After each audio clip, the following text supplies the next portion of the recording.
Welcome to FPB's Meet the Candidates. This Cable 10 series allows you, the viewer, the voter, to get a closer look at the candidates we have running in our community and to hear from them directly about how they feel about the issues that affect us most. This is all leading up to our general election, which is Tuesday, November 6th. And today's guest is Congressman Andy Barr, and he is the Republican candidate for the 6th District in the U.S. House of Representatives. And he's the incumbent in this seat. Thank you for taking the time to stop by and visit with us. Hey, Kathy, great to be with you. Great to be back in the capital city. Oh, yes. Well, I just want to start out because we may have some new folks in town who don't know who you are. Right. So I thought maybe you'd tell us a little bit about yourself and why you've been in Congress for so long, why you decided to run in the first place, and why you want to run again.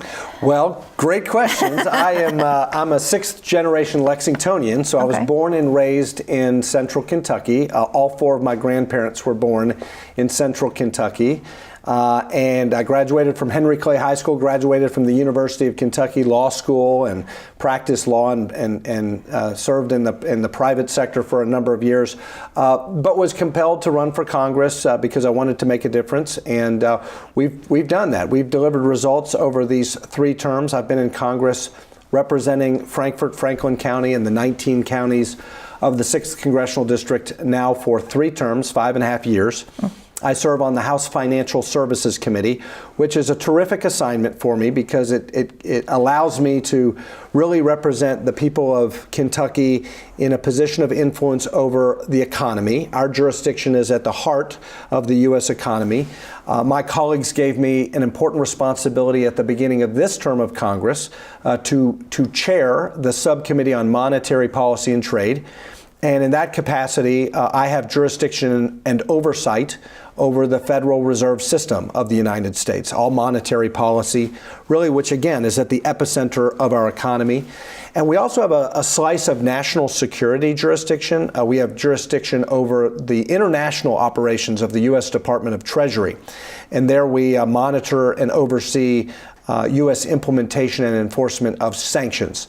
So when you talk about sanctions on Iran, sanctions on Russia, sanctions on North Korea or other adversaries, we're really at the heart of those public policy debates as well. And we're very happy about delivering results on the national security level with our North Korea sanctions bill. Also on the economic front, where we're now experiencing an economic boom in this country with over 4% economic growth, bigger paychecks, more jobs, and a booming economy for the American worker and American family because of tax cuts and deregulation, and because of our work on the committee, where we have passed bipartisan legislation to reform that one-size-fits-all, heavy-handed Dodd-Frank financial control law to now increase Americans' access to the financial system and the American dream. And then finally, on a local level, we're kind of tackling the issues that matter to people around here, whether it's the opioid epidemic, fighting for medical research grants for the University of Kentucky. We just came from UK with a grant announcement over there, fighting for Kentucky State University. And some of the things on the local level in Frankfort, we were able to deliver an $8 million Tiger grant for revitalization of the 2nd Street corridor in downtown Frankfort. So we're active on all levels, international, national security, national and the domestic economy, and locally here. Okay, well, I think we're done. You covered everything. I was going to ask you about being an incumbent. You have the advantage of having achievements to talk about. What is your proudest achievement having been in Congress? You know, I think this economic rebound is terrific because when I entered Congress, the country wasn't doing very well, frankly. I mean, unemployment was high. Wages were stagnant. People weren't getting ahead. I remember one of my first town hall meetings, and we've conducted a lot of these town hall meetings and coffees with your congressman as part of our accessibility initiative over the years. And I remember asking the question, and it was a packed house, how many people here believe that you're better off than your parents? And most hands went up. That's kind of the American dream, the idea that the condition of your birth shouldn't determine the outcome of your life. You should have a better future than your parents had. And then I asked the second question, how many of you here believe that your children will have a better future than you've had? And very few hands went up. And that was kind of sad because that is the American dream, the idea that you pass on a better future for your kids. And so I've made it my cause in Congress to restore and revitalize the American economy so that people can get ahead, so that they can get bigger paychecks, so that they can save for college, so that they can pay down their mortgage and pay off that credit card and maybe take a vacation and get that financial independence and financial security. And here we are after a shift in policies that I supported, tax cuts for middle-class families, tax cuts for small business owners, making America more competitive with corporate tax reform, deregulation, lifting the heavy hand of bureaucracy off of the free enterprise system in our country and unleashing innovation and entrepreneurs in this country. And then in my committee, of course, this off-ramp from this financial control law that liberates our community financial institutions to provide credit and capital to entrepreneurs and dreamers and risk takers. And it's had results. And the result is a booming economy, the best economy in a generation. So on that front, I think that's a huge accomplishment. And I think people are more confident in a growing America now. Okay.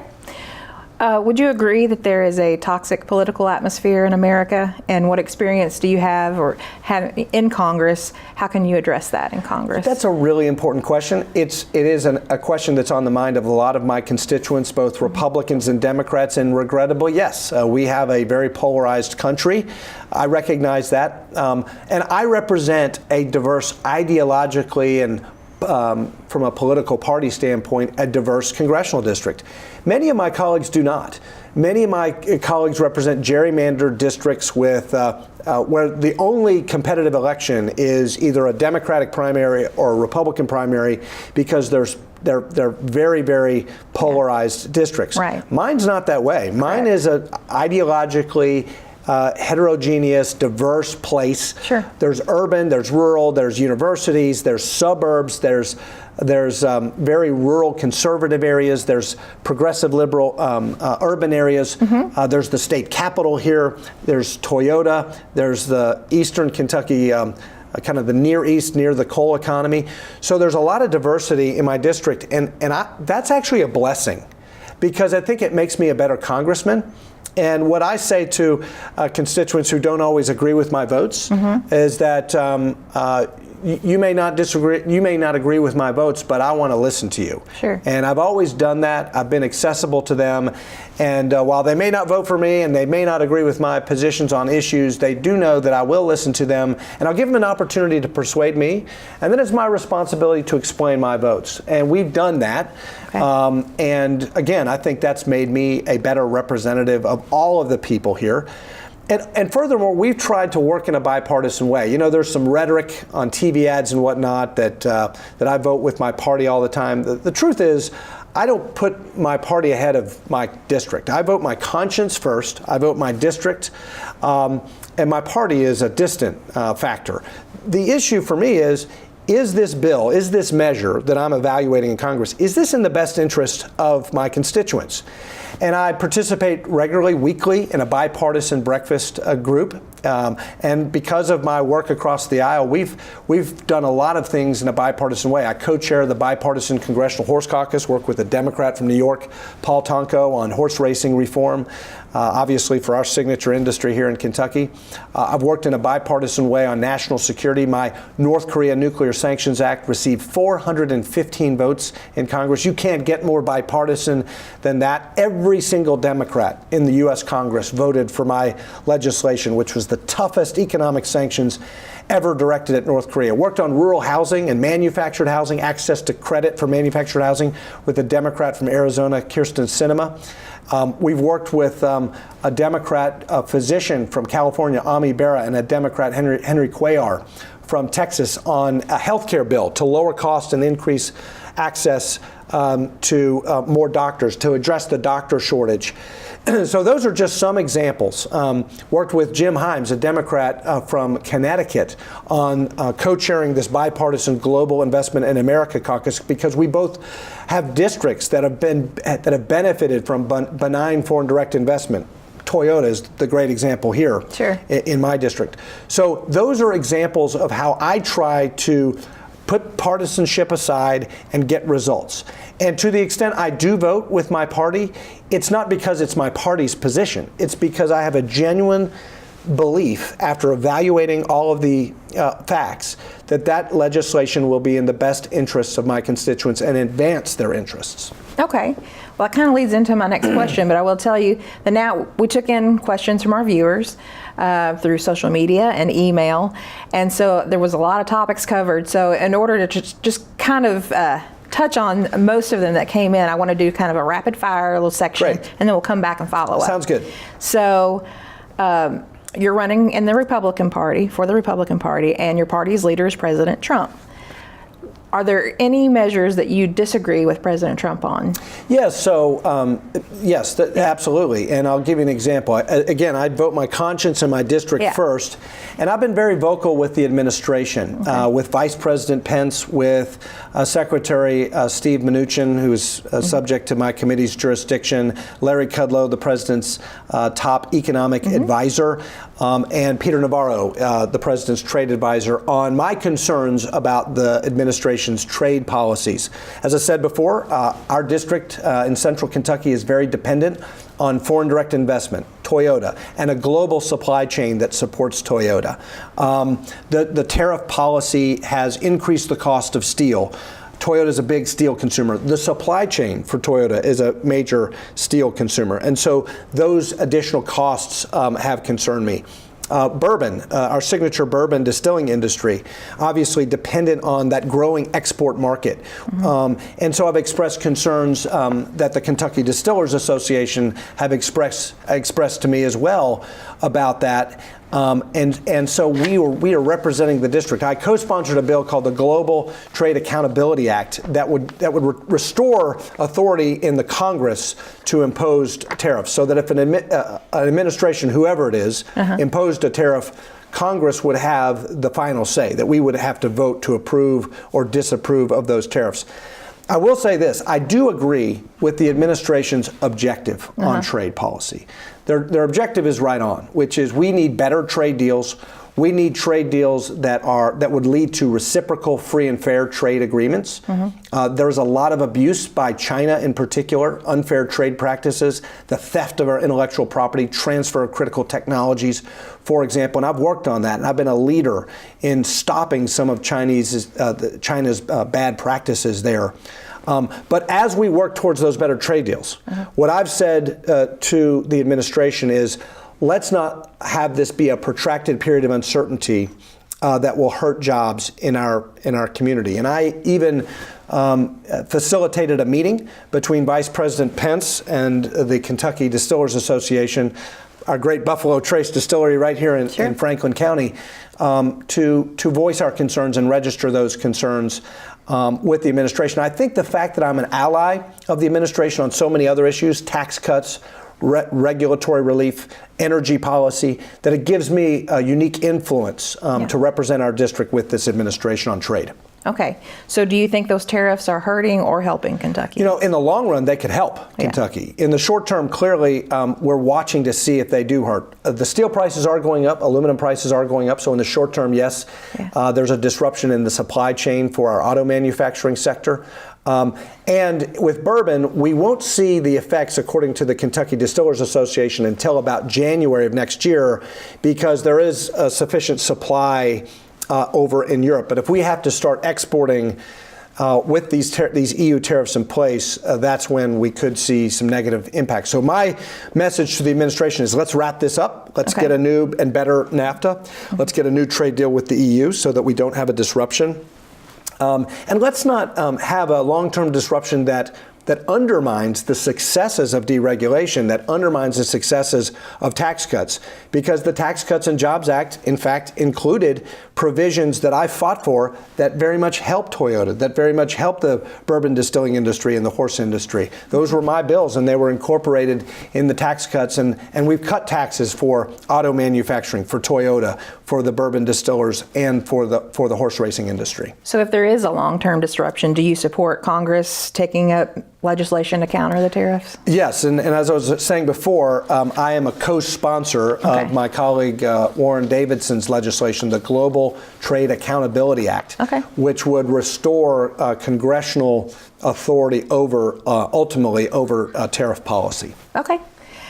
These next few questions are really just short yes or no. That I don't think they really need an explanation because they're pretty easy. Should the country move closer to single-payer, government-managed health care? Absolutely not. Okay. That would be a disaster for Medicare recipients. It would end Medicare as we know it. It would be a disaster for people who get their health insurance through work. It would ban private plans that many people do like. We have problems in healthcare, but a lot of people who get their health insurance through work, they want to keep those plans. So we absolutely should not go to a single-payer system, which would abolish and ban those plans and force people out of plans that they like. And we certainly shouldn't want it from the standpoint of protecting the taxpayer. A single-payer system would cost the American taxpayer $32 trillion over the long term, and that would bankrupt the country. Not to mention the fact that for patients it would be a disaster. It would lead to waiting lines, it would stifle medical innovation, and it would exacerbate the doctor and nursing shortage in this country. Access to a waiting line, access to a bureaucracy is not access to health care. Okay, so do you think Medicare should be cut to reduce the federal deficit? No, I don't think, no, and Medicare is not being cut. It's a promise. Medicare is a promise. Okay. And when workers work and they pay their taxes, their payroll taxes, there's a reciprocal promise that then when they retire, they're going to have access to a medical program that's going to take care of them. But what we all have to recognize is that Medicare, we owe it to Medicare beneficiaries, and especially people nearing retirement who have paid into the system, we owe it to them to make sure that Medicare is sustainable and solvent. And the trustees, the Medicare trustees who report to Congress, have given us some very sobering financial information about the financial health of that program. And so we do need to reform the program to make it sustainable so that the government is able to keep its commitments. And that's why I so much oppose some of these healthcare proposals coming from the other party, because they would end Medicare as we know it. They would undermine the taxpayers' capacity to take care of our seniors. Okay. Should the U.S. seek to rejoin the Paris Agreement? No, absolutely not. And I applaud the administration from taking the United States out of that disastrous, non-competitive Paris Agreement, because it would have not only just devastated the Kentucky energy sector and all of the jobs and the paychecks that depend on it, but more importantly, globally, it would hurt the country. It would make America non-competitive. It was totally unfair to the United States. It required far more of the United States than of foreign countries that frankly have a much worse environmental record. The answer to climate change, the answer to the environmental challenges facing our time right now, is that we need innovation. We need to unleash free enterprise. We need science and research and development. And these heavy-handed central planning schemes, like the Paris Climate Agreement, would not help environmental protection at all. But what they would do is they would stifle the research and development and the entrepreneurship and the innovation in the United States that would actually be the ultimate solution to climate. I think the United States should innovate and export our technologies to other countries that are the real polluters. Okay. Should the Second Amendment be repealed? And if not, which I have a feeling you're going to say no, do you think, I'll go ahead and do the follow-up on this one since we're going there.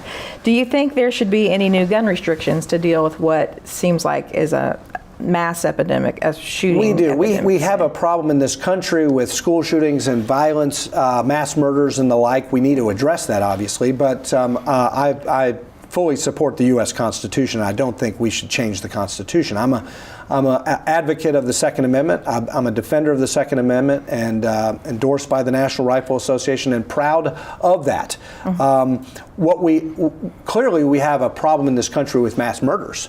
We have a mental health problem. We have a problem, a deficiency in school security, in public building facility security, and we've taken action. There's a narrative out there that Congress hasn't acted. That's not true.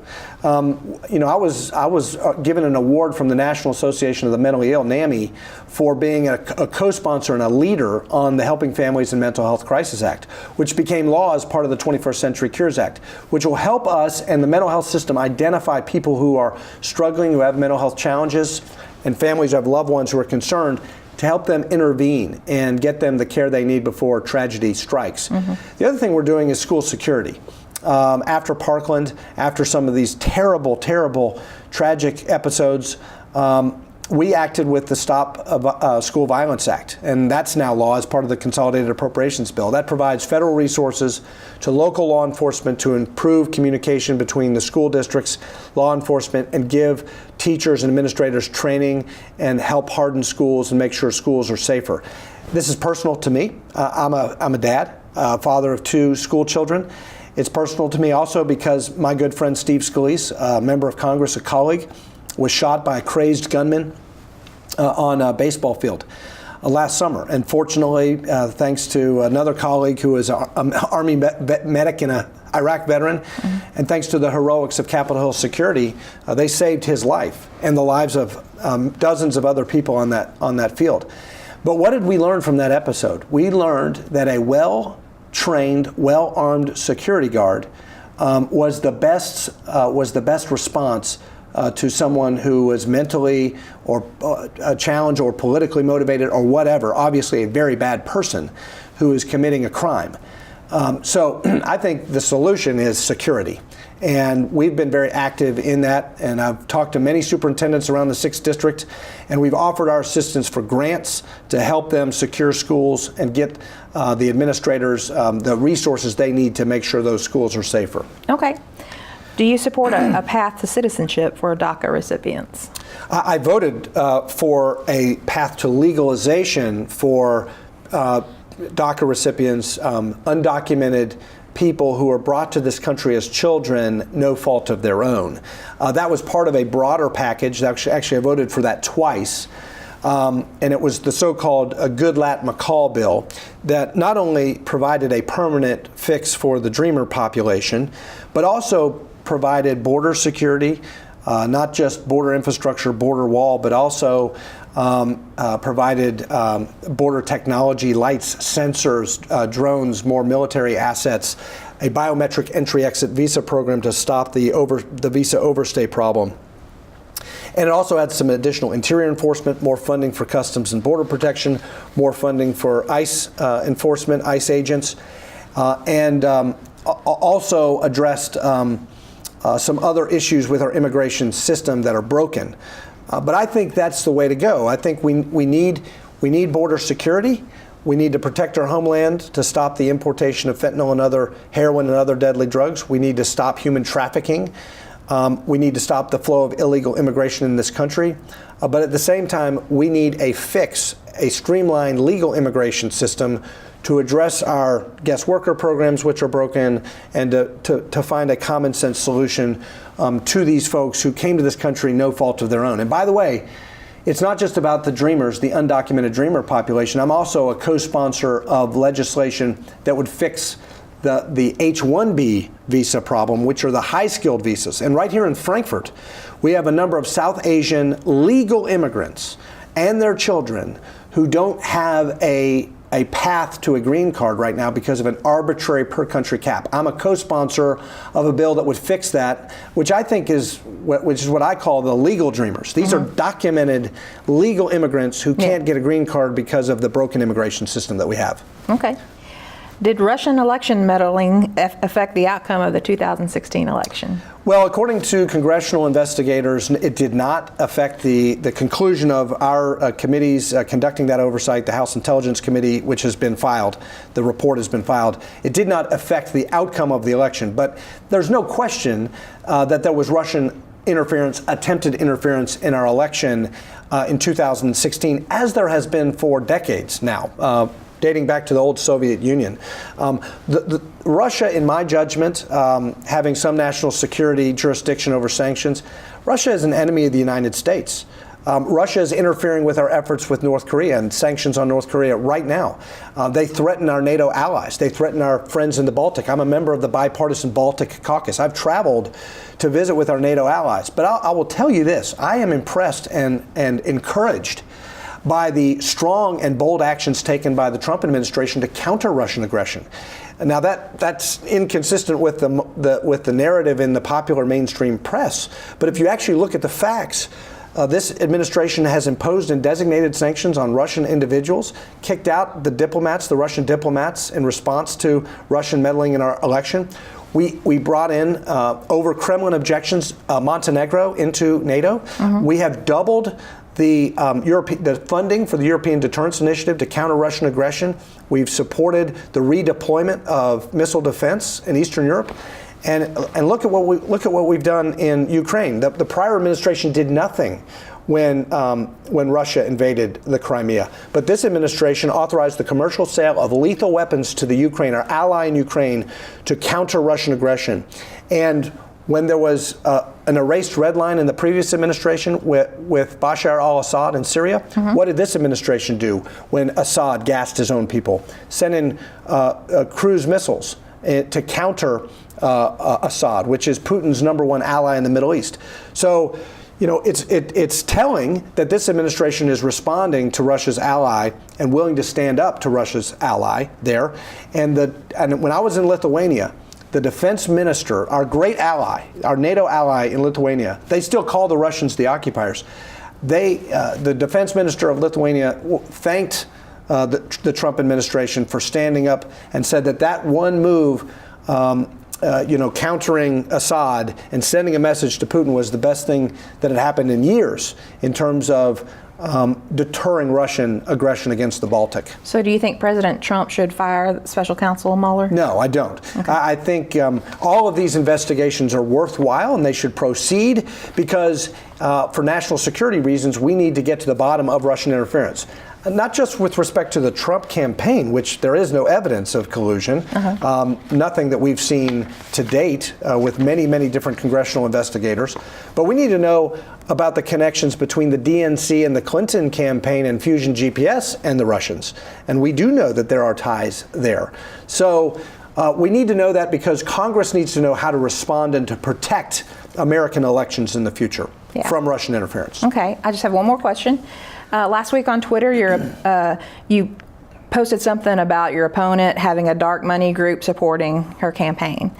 How do you feel about dark money being used in campaigns, and are you okay with the amount of money that's spent in campaigns? Well, look, I mean, I think that the First Amendment should be our North Star when it comes to political campaigns.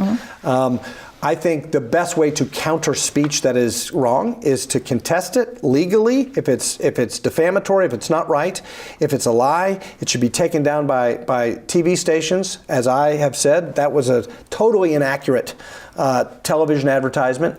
And my opponent has every right to contest that as well. But the First Amendment is the sanitizer. More speech, not less speech. When the government gets involved in rationing speech through these campaign finance regulations, I think that is very dangerous in terms of diminishing our First Amendment protections. I think more speech, not less speech. When there is something that is said that is not accurate, I want to be able to refute that. I want to be able to contest that, to counter that, to rebut that with more speech. And I believe in the marketplace of ideas. I think there should be robust debates about where the candidates stand and what positions they take, and our constituents deserve that. And the idea that the federal government would ration that speech or censor that speech through regulation, I think is inconsistent with our democratic system of government. I think we need to protect and defend the First Amendment from some of these maybe well-intentioned but very dangerous ideas that would inhibit the ability of candidates and outside groups to communicate what they believe in terms of what's in the best interest of the country. Well, thank you. And I see that we're running out of time here, so I just wanted to thank you for coming by. I know that our viewers really appreciate hearing directly from you and coming here to our studio, so thank you so much. Well, thank you. Good to be with you. It's Congressman Andy Barr, and He is the incumbent Republican candidate for the 6th District of our U.S. House of Representatives. To our voters, I want to remind you to go vote on on November 6th. And when you're done voting, go home, check us out live. We'll have election return coverage coming straight at you from the county clerk's office. Until then, we'll see you next time on Meet the Candidates.